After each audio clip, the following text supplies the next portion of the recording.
Պարոն վարչապետ, այն խնդիրը, որի մասին մենք քննարկում ենք, կարծում եմ կապված է մասամբ կամ հիմնականում նրա հետ, որ Հայաստանում չկան ձևավորված դիլերներ,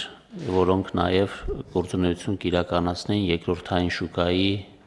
կամ օգտագործված մեքենաների վաճառքի հարցում եւ կարծում եմ նաև, որ այստեղ նաև մեր կարգավորումների խնդիրը կա, որովհետև օրինակ ներմուծման դեպքում ֆիզիկական անձանց ներմուծումները արտերկրից մեքենաների կարող են ավելի լավ պայմաններ լինել, քան այդպիսի ինստիտուցիոնալ դիլերների համար։ Ես կարծում եմ, որ այստեղ մենք էլ անելիք ունենք, որպեսզի այս իրավիճակը շտկենք եւ այդ բիզնեսի այդ տեսակը, որը կզբաղվեր հենց օգտագործված մեքենաների առքովաճառքով ավելի գրավիչ դարձնել ինստիտուցիոնալ զարգացման տեսանկյունից։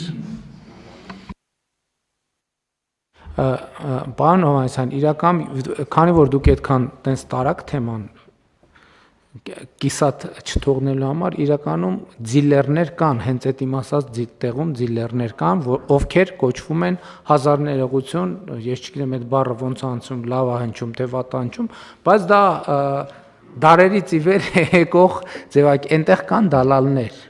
Եվ հիմա դուք հասակ միտեղ, ի՞նչն է պատճառը այնտեղի։ Հիմա երբ որ մենք գնանք մեր ավտոմեքենաների տրանսֆերի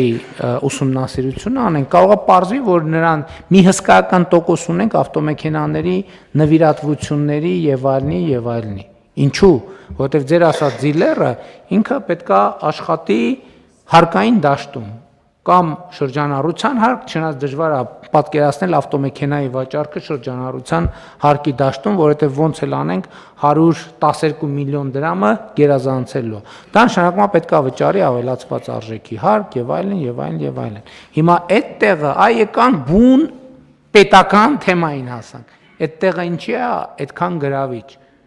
որովհետև այնտեղ ավելացված արժեքի հարկ, շրջանառության հարկ եւ ընդհանրապես հարկ չկա,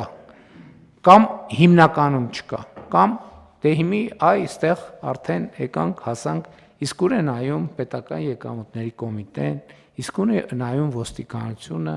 իսկ ուր է նայում Երևանի քաղաքապետարանը, իսկ ուր են նայում տեսչական մարմինները,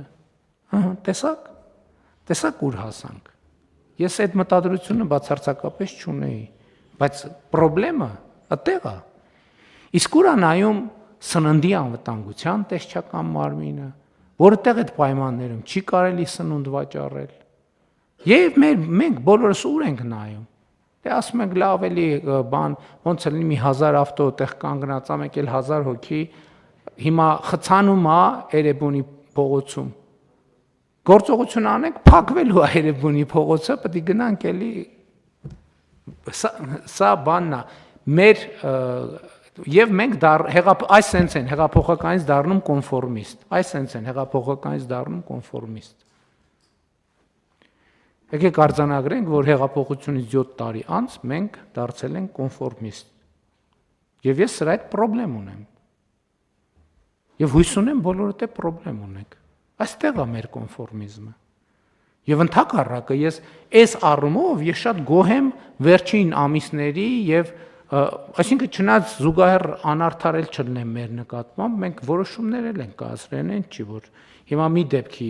պարագայում, որովհետեւ մեկը ամեն ինչ մի անգամից չենք կարող փոխենք։ Բայց այս սրանք ուղղակի մտքեր են, ես ուզում եմ որ այս մտքերը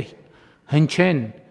կիսվենք այս մտքերով, որ չստացվի, որ մենք այս ամեն ինչը չենք տեսնում։ Մենք այս ամեն ինչը տեսնում ենք, խորանում ենք, հասկանում ենք, բայց նաև այնքան խնդիրները, ինչքան խորանում ենք, այնքան խնդիրներ են իհայտ գալիս։ Եվ տեսեք թվում է թե մի պարզ հարցը, որը պետք է 1-2 նախադասություն ասել,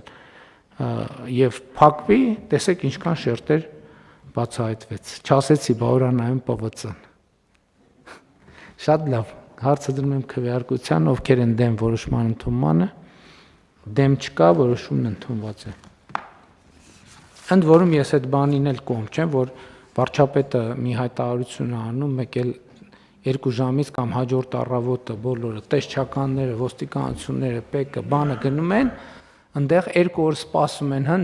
նոր բան ասեց, թե չասեց, հա, չէ ուրիշ գործերով ազբաղած, լավ, ադբոյ, գնացինք տներով։ Պետք չի